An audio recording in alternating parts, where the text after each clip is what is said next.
দর্শক ভাই বোনেরা, তো আপনারা সবাই কেমন আছেন? আশা করি ভালো আছেন। তো আমিও ভালো আছি।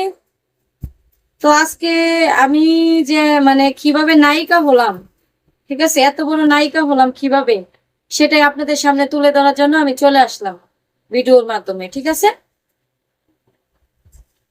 তো আমি শুরু করলাম। সে আমার জীবন কাহিনীটি আপনারা শুনতে থাকুন, আশা করি ভালো লাগবে।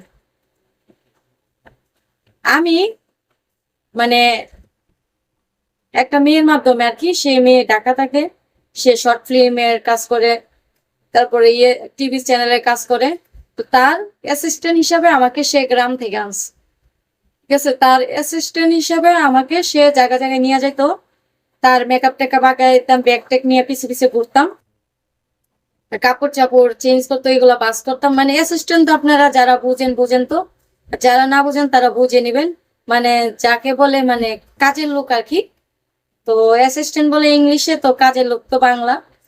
তো আমি যখন অ্যাসিস্ট্যান্ট হিসাবে ওনার সাথে গেছি, ওই ম্যাডামের সাথে, তখন এইভাবে কয়েকবার গেছি। কয়েকবার যাওয়ার পরে হঠাৎ যখন ম্যাডামে মেকআপ টেকআপ করে বের হয়েছে এই মেকআপ রুম থেকে, তখন এক পরিচালকের চোখে আমি পড়ে গেছি।